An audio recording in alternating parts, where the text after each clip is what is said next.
Laitse rallipark oma ilus ja võlus on kohe kindlasti see koht, kust nii noored kui vanad saavad väga erineval moel oma tehnikaharrastust nälga kustutada. Seda hetkel veel just sellisel tagasihoidlikul viisil, nagu kehtestatud kord ette näeb.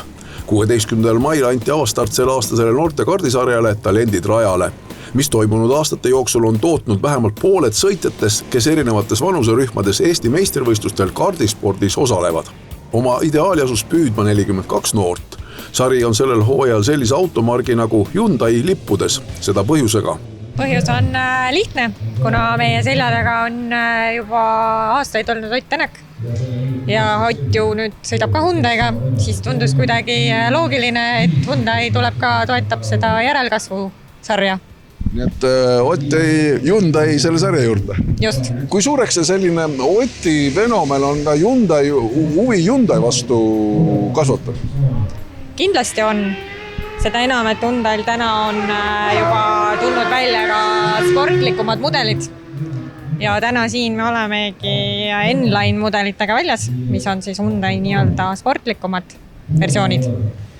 Et ma arvan, et Oti käsi on siin ikkagi mängus, et see huvi on suurem.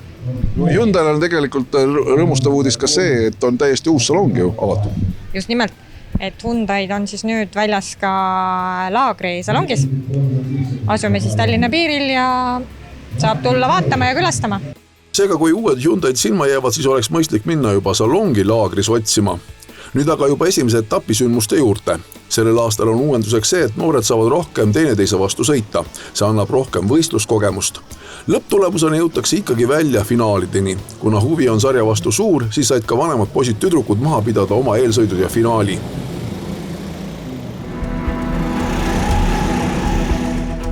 Nüüd aga siis juba nooremate sõitmise juurde. Sellel aastal on eriline ka auhind. Nimelt iga etapi võitja saab kohe peale seda just selle sama võistluskardiga osaleda Eesti meistrivõistluste ühel etapil.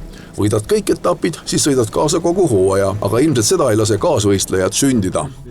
T-finaali parima stardikoha sai Robin Roose, siis edasi Artjom Komarov, Martin Kivirai, Randar Roosipõld, Kevin Kartau, William Toomast ja Helmut Morgan Riikoja. Taas sõidetakse ikka sellel samal põhimõttel, et stardi 3 paremat edenevad edasi juba järgmisesse finaalsõitu. Võistlejate rivi eesotsast püsib stardijärgselt muutumatu olukord. Roose veab rivi, siis Komarov. Koha võrra on seisu rajal parandanud Roosipõld. Finaalides tuleb rajal olla 10 minutit. Mida minut edasi, seda selgemalt sõidetakse välja esikolmiku vahelised vahed. Võidab T-finaali Roose, Komarovi ja lõppu veel kõvasti pingutanud Roosipõllu ees. Edasi liigume C-finaali, kus juba saame näha väga kõrgel tasemel starti. Esimeses laines ootavad oma korda Rasmus Andreas, siis Miia-Gret Visberg, Rait Orgussal, Albert Aedma, Ramon Looveli, Kellila Potkin ja eelmises finaalis siia arenenud kolmik. Vooritulede süttides pääseb juhtima juba kogenud Rasmus Andreas, kuid 4. kohalt teeb superstardi Albert Aedma ja tõuseb teiseks. Oluliselt parandab ka positsiooni Ramon Looveli. Just nii minnakse ees Andreas, teine Aedma ja 3. Looveli. Hakatakse Laitse kardiringi mõõtma. Tundub, et kolmik on suuteline kätte võidetud edu hoidma ja kõik tagantpoolt tulevad üritusteks veel sellel korral jäävad. Kokku saab see finaal läbida rajal 14 ringi ja siis väikeste vahedega tullakse finišisse. Samas järjestuses nagu kohad sisse võeti juba stardijärgselt. Võidab Andreas, teine Aedma ja 3. Orgussaar. B-finaali eesosaks leiab ennast eelnevate sõitude põhjalt Ruudi Reinumägi, siis Martin Meindorf, Jaan Bragi, Romet Tallikas, Kail Kriston Tuhkru, Andre-Alan Kaasmaa ning nagu heaks tavaks on saanud eelmise etapi esikolmik. Stardist üritab hästi Meindorf, kuid Reinumägi suudab trajektoori korrigeerida nii, et see vaid ürituseks jääbki. Reinumägi ees, nii ka jätkatakse.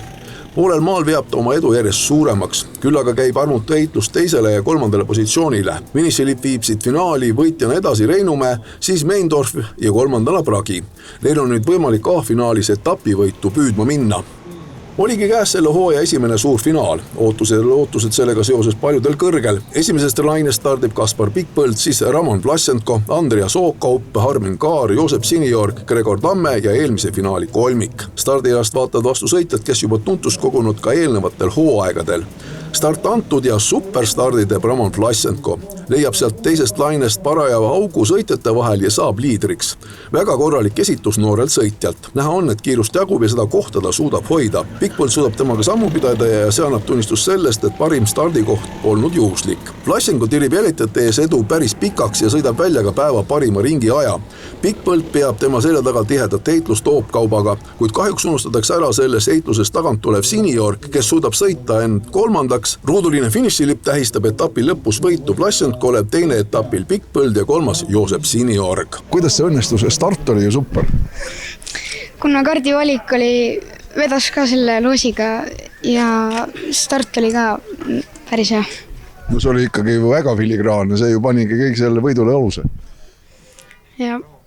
No kuidas sulle see uus formaat meeldib? Siin natuke teistsugune, sa oled ju eelmistel aastatel ka sõitnud ikka seda sarja kaasa. Natuke teistsugune on, aga midagi väga teistmoodi.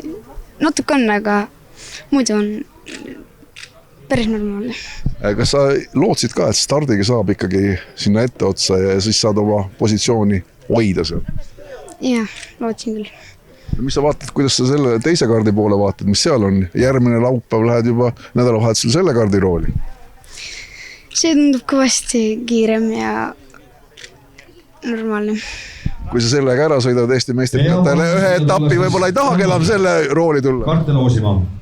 Andres Oopkaup, tundub küll, võib-olla läheb Eesti meistrivõistlustele hakkab käima. Siia lõppu veel esimese etapi poodiumi rõõmu ning ootame kõiki noori kardihuvilisi teisele etapile, mis sõidetakse 30. mail Unibeti kardikeskuses Laagris. Soovitav on ennast juba eelnevalt ikka ära registreerida.